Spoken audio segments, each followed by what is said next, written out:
Okay, hello and welcome everyone. स्वागत करता हूं आप सभी को आज के इस वीडियो में, जहां पे we are going towards practice set 1.4 यानी कि एक्सरसाइज 1.4। कुछ बेसिक्स पहले समझ लेते हैं क्या है। For doing exercise 1.4 you need to know what all these things are. ठीक है, आपको ये समझना पड़ेगा कि ये क्या चीजें हैं। ठीक है, सबसे पहले नेगेशन टेबल देख लेते हैं। नेगेशन टेबल कैसे पहचानने का? सर नेगेशन नॉट रहता है नेगेशन में। ठीक है, सिंबल कुछ ऐसा है वेव की तरह, है ना। P का नेगेशन P ट्रू का वैल्यू आता है फॉल्स, फॉल्स का आता है ट्रू। ठीक है, खत्म, इतने में ही, है ना। नेक्स्ट कंडीशनल या फिर इंप्लीकेशन भी कहते हैं। सिंगल एरो हेड इसका सिंबल है। और स्टेटमेंट को पहचानेंगे कैसे? इफ देन होगा स्टेटमेंट में। अगर इफ देन आता है स्टेटमेंट में तो you will say it is a conditional statement. ठीक है, P Q और P इंप्लीकेशन Q या P कंडीशन Q। ठीक है, इसमें ट्रू फॉल्स फॉल्स होता है, बाकी सब कुछ ट्रू होता है, बाकी सारे वैल्यूज क्या हो जाते हैं? ट्रू हो जाते हैं। ठीक है, this is how we memorize it. Table याद रखना जरूरी है ना। बाय कंडीशन के लिए, डबल इंप्लीकेशन के लिए डबल एरो हेड रहता है। इफ एंड ओनली इफ इसका स्टेटमेंट में इफ एंड ओनली इफ अगर आता है तो you can understand it clearly, ये बाय कंडीशनल स्टेटमेंट है ना। तो कैसे what is the truth table? तो ट्रूथ टेबल में हम लोग ऐसे याद रखते हैं, ट्रू ट्रू ट्रू होता है, फॉल्स फॉल्स ट्रू होता है, बाकी दोनों फॉल्स होते हैं। ठीक है, positive positive positive, negative negative positive और बाकी दोनों नेगेटिव, ऐसे भी याद रखते हैं। ठीक है, कुछ लोग।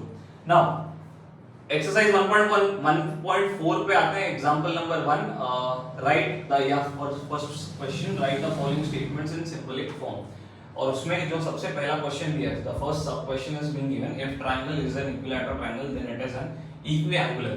ठीक है, तो कैसे आप लिखोगे इसको सिंबॉलिक फॉर्म में? ध्यान देना, सबसे पहले P स्टेटमेंट निकाल के लिखो। अब देखो, इफ और देन ये कंडीशंस है, राइट। इफ देन मतलब कंडीशंस है, इसको हटाओ साइड में। क्या लिखोगे? Triangle is equilateral. सबसे पहले P स्टेटमेंट तुम्हारा बनता है triangle is equilateral, right. Okay, तो ये बन गया तुम्हारा P स्टेटमेंट। Q स्टेटमेंट में तुम लोग क्या लिखोगे? What you will write in Q statement? It is, yes, you can write triangle is equiangular और you can say it is equiangular, ये भी चलेगा, इक्विएंगुलर। ठीक है, अब मेरे को एक बात बताओ, ठीक है, how will you write it symbolically? कैसे लिखोगे सिंबॉलिकली आप? P implication Q. P implication Q, very good sir. Why P implication Q sir? Why, क्या बता सकते हो? बिकॉज सिंगल कंडीशन है ना। इफ देन आया है सर, स्टेटमेंट में इफ देन आया है, that's why I am writing it as P implication Q। Got it? समझ में आ गया सबको? Now it is not true that I is a real number, not true. ठीक है, जैसे कि मैंने आपको ऑलरेडी बताया, कंडीशन कोई भी हो हम लोग को नहीं लिखना होता है। जब हम लोग P स्टेटमेंट या Q स्टेटमेंट लिखते हैं, हम लोग उसमें कंडीशन नहीं लिखते। जैसे यहाँ पे भी मैंने इफ देन नहीं लिखा था, कहीं पे भी इफ देन लिखा था क्या? नहीं सर, जो भी कंडीशन होंगे, जैसे नॉट हो गया, इफ देन हो गया, इफ एंड ओनली इफ हो गया, ये सब हम लोग P और Q में नहीं लिखते। ठीक है, ओके। नाउ यहाँ पे आपको दो स्टेटमेंट दिखाई दे रही है, एक ही स्टेटमेंट दिख रहा है। It is not true that I is a real number, single statement है, राइट। तो it is what you will write, it is true that I is a real number, I is a real number। Sir आपने जो है not को exclude क्यों किया? Not को क्यों नहीं लिखा? बिकॉज वो एक कंडीशन है, राइट, नेगेशन का कंडीशन है, राइट। मैंने आपको ऑलरेडी बताया, इफ देन जैसे मैंने यहाँ नहीं लिखा वैसे मैं यहाँ पे नॉट नहीं लिखूंगा। लेकिन जब मैं सिंबॉलिकली इस चीज को लिखता हूँ, ठीक है, when I write it as symbolically, तो कैसे रिप्रेजेंट करेंगे अपन? नेगेशन P का नेगेशन, क्योंकि बीच में क्या है? नॉट है। सिंबॉलिकली लिखते वक्त मैं कंडीशन को कंसीडर करके लिखूंगा, लेकिन जब स्टेटमेंट लिखूंगा तो नहीं लिखता। जैसे यहाँ पे भी स्टेटमेंट लिखते वक्त मैंने इफ देन लिखा, नहीं लिखा, लेकिन सिंबॉलिकली मेरे को वो लिखना पड़ता है। ठीक है, your condition should be represented in the symbolic form, that's it, nothing else. Clear है? Okay, third question, even though it is not cloudy it is still raining.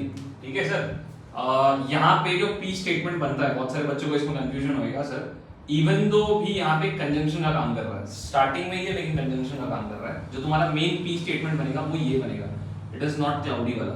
तो अपन कभी नॉट लिखते हैं? नॉट कभी हम लोग लिखेंगे नहीं। नॉट क्या कंडीशन, एक तरीके का नेगेशन वाला। ठीक है, तो हम लोग क्या लिखते हैं? It is cloudy. जो मेरा P स्टेटमेंट आता है वो कुछ ऐसा आता है, it is cloudy. Q statement मेरा क्या बनेगा? It is still raining. ठीक है, it is still raining. And symbolically हम लोग क्या लिखेंगे? What you will write symbolically? Symbolically ठीक है, नेगेशन पी, क्यों sir negation P? Because P statement में नॉट दिया हुआ है, तो नॉट, ठीक है, एंड इवन तो क्या मतलब एंड होता है, ठीक है, and it is still raining मतलब क्यू लिखेंगे, ठीक है, this is how you write it, है ना, पहला वाला हो गया। नाउ सेकंड वाला, milk is white, sorry fourth वाला, milk is white, this is your P statement, ठीक है, if and only if the sky is not blue, ये तुम्हारा क्यू स्टेटमेंट है। तो सिंबॉलिकली आप कैसे लिखोगे? देखो मैं यहाँ पे पी एंड क्यू नहीं लिख रहा हूँ, इसका मतलब ये नहीं आप भी नहीं लिखोगे, आपको लिखना पड़ेगा, ठीक है, सिंबॉलिकली थोड़ा हम हमारे जगह का प्रॉब्लम, दैट्स व्हाई एडजस्ट कर रहे हैं हम लोग, है ना। तो इफ एंड ओनली इफ मतलब कौन सा कंडीशन है? डबल इंप्लीकेशन है, ठीक है, तो पी डबल इंप्लीकेशन है ऑफ क्यू, ठीक है। Stock prices are high, this is your P statement, ठीक है, if and only if stocks are rising, this is your Q statement. Symbolically कैसे लिखोगे? How you will write symbolically? Double implication, क्यों double implication? Because बीच में क्या आ रहा है? इफ एंड ओनली इफ, ठीक है, तो P double implication of Q. Is it clear? बढ़े आगे, ओके डन। अच्छा यहाँ पे एक चीज रह गई, मिस आउट रह गई, if and only if the sky is not blue, not है नॉट, ठीक है, तो यहाँ पे नेगेशन ऑफ क्यू आएगा, ठीक है, क्या आएगा? Negation of Q, okay. Example number 2, first sub question, it is not true that 3 minus 7i is a real number. क्या फाइंड आउट करना है? Find the truth value of each of the following statements. तो सबसे पहले p में मैं क्या लिखूंगा? It is true that, ठीक है, 3 minus 7i is a real number, ठीक है। अब मेरे को बताओ इसका ट्रूथ वैल्यू लिखने का बराबर। अच्छा उसके पहले मैं सिंबॉलिकली कैसे लिखूंगा इसको? Symbolically negation of p। अच्छा नेगेशन ऑफ p, क्या ये वाला स्टेटमेंट पढ़ो, इट इज ट्रू और false? It is true that 3 minus 7i is a real number, क्या ऐसा है? फॉल्स है, बराबर। तो नेगेशन p का वैल्यू क्या है? फॉल्स, लेकिन सर उसका लिखे है नेगेशन, तो नेगेशन लिखना मत भूलना। नेगेशन ऑफ फॉल्स का आंसर क्या आता है? ट्रू आता है, तो this is the truth value for it. I hope so you have understood. अगर नहीं समझा तो और एक बार बता देता हूं, इट इज नॉट को आप निकाल के p स्टेटमेंट बना दो, ठीक है। Sir it is true that 3 minus 7i is a real number. Sir ये फॉल्स कैसे है? क्वेश्चन आता है दिमाग में कि सर ये फॉल्स कैसे है? 3 minus 7i is a complex number, it is not a real number. हम लोगों ने लास्ट ईयर पढ़ा था a plus bi, imaginary number real part, तो रियल पार्ट और इमेजिनरी पार्ट, तो ये एक complex number, it is not a real number, that is why इसका आंसर क्या है? False. But negation of p, negation क्यों आया सर? बिकॉज़ नॉट था इसलिए, तो negation of false gives you true, ठीक है, clear. Next, if a joint venture is a temporary partnership, this is your p statement, बराबर है, this is your p statement। चलो मैं यहाँ लिख देता हूँ, ये p statement है, ठीक है। then discount on purchase is credited to the supplier, ये वाला जो पार्ट है जो मैं ऐसे वे भी अंडरलाइन कर लेता हूँ, ठीक है, this is my q, ठीक है। what is my p? a joint venture is a temporary partnership, ये p है। discount on purchase is credited to the supplier, ये मेरा q है statement, right? अच्छा बीच में क्या आ रहा है? If then. अच्छा p condition q, correct, p condition. अच्छा joint venture is a temporary partnership, true और फॉल्स? ट्रू, ठीक है, and discount on purchase is credited to the supplier, false, ठीक है। तो ट्रू कंडीशन फॉल्स का आंसर क्या आता है? ट्रू फॉल्स सर, इकडे कंडीशन, हाँ सॉरी कंडीशन में क्या आएगा? ट्रू फॉल्स का आंसर क्या आता है? False, okay. तो इम्प्लीकेशन, हाँ इम्प्लीकेशन आया, क्यों आया इम्प्लीकेशन? बिकॉज़ क्या था इसमें? इफ देन था। तो सर फॉल्स में भी इम्प्लीकेशन का साइन आएगा ना? फॉल्स में इम्प्लीकेशन नहीं, इसका आंसर आपको ये टेबल देखो ना, इम्प्लीकेशन वाला टेबल देखो, ट्रू फॉल्स का आंसर क्या आ रहा है? फॉल्स आ रहा है, तो फॉल्स आ गया, ठीक है। Question number 3, every accountant is free to apply his own accounting rules. तो ये जो स्टेटमेंट है दिस इज p स्टेटमेंट, बराबर है। If and only if condition है सर, ठीक है, if machinery is an asset. अब मेरे को बताओ p स्टेटमेंट, ठीक है, p क्या आएगा? Symbolically if you right if and only if किस में आता है? डबल इंप्लीकेशन, तो p डबल इंप्लीकेशन क्या आएगा? q। अच्छा p की वैल्यू, ट्रूथ वैल्यू मेरे को बताओ। Every accountant is free to apply his own accounting rules, लगा सकता है? नहीं लगा सकता, फॉल्स है, ठीक है। एंड डबल इंप्लीकेशन में q क्या आएगा? If machinery is an asset, true, machinery एक एसेट है, ठीक है। तो डबल इंप्लीकेशन में देखो फॉल्स ट्रू क्या क्या आता है, फॉल्स आता है, तो this is your truth value. Next, neither 27 is a prime number not divisible by 4। Now first of all क्या आएगा, 27 इज अ प्राइम नंबर, ठीक है, और ये क्या आएगा, divisible by 4। 27 is divisible by 4। Symbolically मैं कैसे लिखूंगा sir, symbolically I will write neither है, नीदर का मतलब क्या होता है, नॉट। तो 27 is a prime number, not मतलब नेगेशन p आ गया, बराबर। नॉर का मतलब भी क्या होता है, नॉट ही होता है, तो नेगेशन q आ गया। सर क्वेश्चन ये आता है इन दोनों के बीच में क्या आएगा, जहां आपको कुछ नहीं दिया वहां पे आप क्या लगाओगे,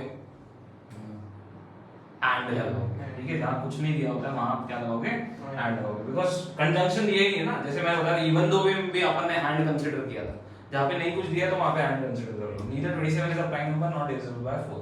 अच्छा बताओ मेरे को 27 is a prime number, yes और नो? Yes. इसमें प्राइम नंबर नहीं है, हां 3 से डिविजिबल है ना। प्राइम नंबर तो नहीं है ना, तो नेगेशन ऑफ फॉल्स आएगा, करेक्ट यस, है ना।